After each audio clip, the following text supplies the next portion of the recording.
Hello my dear friends, welcome to movie Hunter YouTube channel. So friends, আজকে আমি একটি কাজাকস্তানের movie নিয়ে আলোচনা করব, যেটি হচ্ছে দ্য স্টেপ স্টেফেন ওলফ। মুভিটি পরিচালনা করেছেন আদিল খান। প্রধান চরিত্রে অভিনয় করেছেন বেরিক আইত ছাউনম, আন্না স্টার চেক্কা, আজামাত ইয়েরকেন, নুরবেক ও আরও অনেকে। 2024 সালের থ্রিলার সিনেমা স্টেফেন উলফ এক অন্ধকার, হিংস্র এবং যুদ্ধবিধ্বস্ত পৃথিবীর গল্প। সিনেমাটি শুধু একটি মা ও তার হারিয়ে যাওয়া ছেলেকে খোঁজার গল্প নয়, বরং মানুষের ভিতরে পশুত্ব, প্রতিশোধ, বেঁচে থাকার সংগ্রাম এবং মানবতার শেষ আলোকে নিয়ে তৈরি এক নির্মম যাত্রা। গল্পের শুরু হয় এক ধ্বংসস্তূপে পরিণত হওয়া শহর দিয়ে। চারদিকে দাঙ্গা, গৃহযুদ্ধ, বন্দুকের গুলি, লাশ আর ভয়। মানুষ যেন আর মানুষ নেই, সবাই হিংস্র জানোয়ার হয়ে গেছে। এই বিশৃঙ্খলার মাঝখানে বাস করে এক সাধারণ নারী, যার নাম তামারা। তার জীবন একসময় শান্ত ছিল, ছোট্ট ছেলে ছিল তার পৃথিবীর একমাত্র আলো। কিন্তু হঠাৎ একদিন দাঙ্গার মধ্যে তার ছেলেকে অপহরণ করে নিয়ে যায় কিছু সশস্ত্র অপরাধী। তামারা প্রথমে পুলিশের কাছে যায়, কিন্তু পুলিশ দুর্নীতিগ্রস্ত ও নিষ্ঠুর। কেউ তাকে সাহায্য করতে চায় না, বরং সবাই বলে তার ছেলে হয়তো মারা গেছে। কিন্তু একজন মা সহজে হার মানে না। ছেলেকে খুঁজে বের করার জন্য সে মরিয়া হয়ে ওঠে। এই সময় তার সাথে পরিচিত হয় এক ভয়ঙ্কর লোকের সঙ্গে, যার নাম হচ্ছে ব্রায়ুক। লোকটা একসময় পুলিশের জেলা অফিসার ছিলেন বা পুলিশের লোক ছিলেন, কিন্তু তার নিষ্ঠুরতা এতটাই ভয়াবহ ছিল যে সবাই তাকে ভয় পেত। পরে সে জেলে যায়। এখন সে পালিয়ে বেড়ানো এক অপরাধী। মুখে সবসময় সিগারেট, চোখে ঠান্ডা দৃষ্টি, আর ভেতরে যেন কোনো অনুভূতি নেই। মানুষ তাকে স্টেফেন উলফ বলে ডাকে, স্টেফেনের নেকড়ে। তামারা জানে লোকটা দানবের মতো, কিন্তু তার আর কোনো উপায় নেই। সে ব্রাইবকে টাকা দিতে সাহায্য চাইতে যায়। প্রথমে ব্রাইব রাজি হয় না, কিন্তু পরে নিজের স্বার্থে সে কাজটি করতে সমর্থ হয়।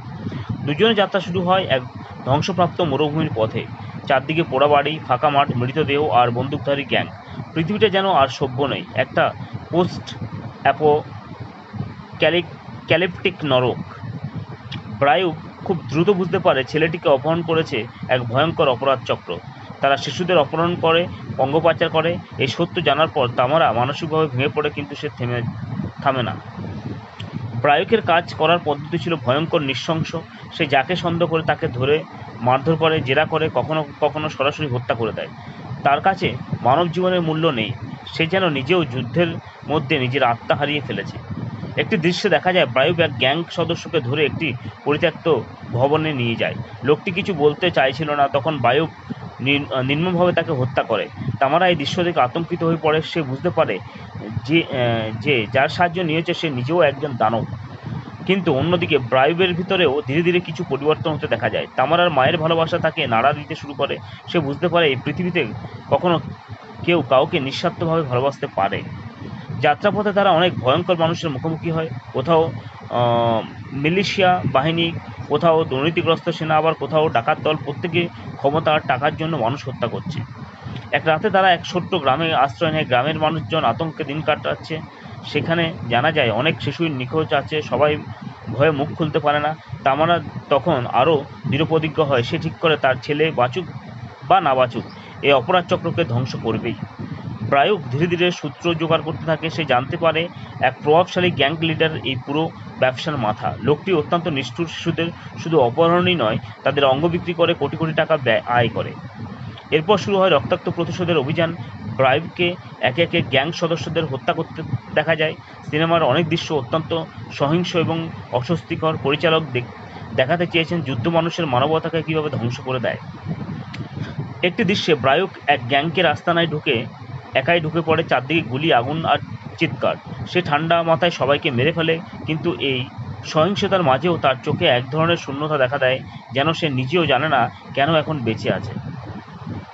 তামারা ধীরে ধীরে বুঝতে পারে ব্রায়ুক আসলে ভিতরে ভিতরে ভেঙে পড়া একজন মানুষ। যুদ্ধ আর হিংসা তাকে দানবে পরিণত করেছে, কিন্তু একসময় সেও তো সাধারণ মানুষ ছিল। গল্পের মাঝামাঝি একটি আবেগঘন দৃশ্যে তামারা ব্রায়ুককে জিজ্ঞাসা করে, তুমি এত মানুষ হত্যা করো কী করে? ব্রায়ুক উত্তর দেয়, এই পৃথিবীতে বাঁচতে গেলে মানুষ হওয়া যায় না। এই সিনেমার সংলাপ পুরো মূল দর্শনকে প্রকাশ করে।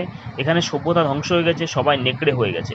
শেষের দিকে তারা জানতে পারে তামারার ছেলেকে একটি দূরবর্তী ঘাঁটিতে রাখা আছে। সেখানে পৌঁছানো খুব কঠিন, চারদিকে সশস্ত্র পাহারা, তবুও তারা যায়।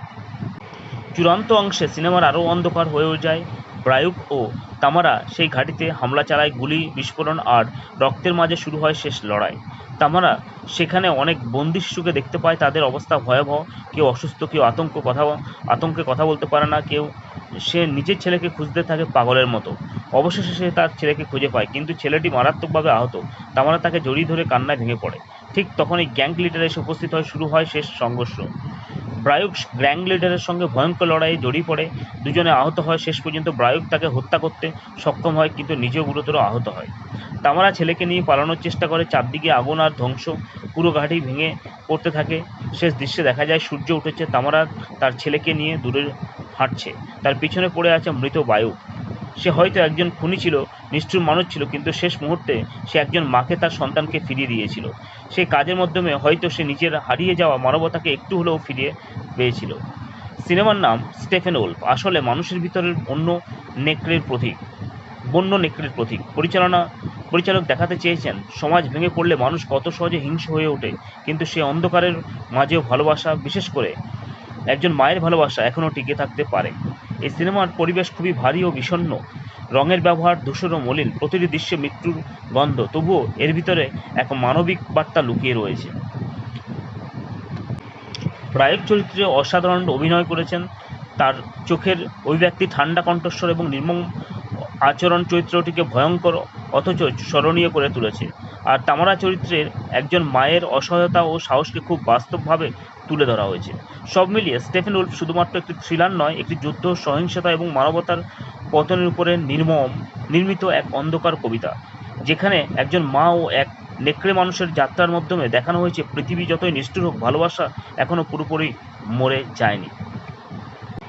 So friends, this is the climax of the movie. If you like, please do subscribe and share my channel. Thank you so much.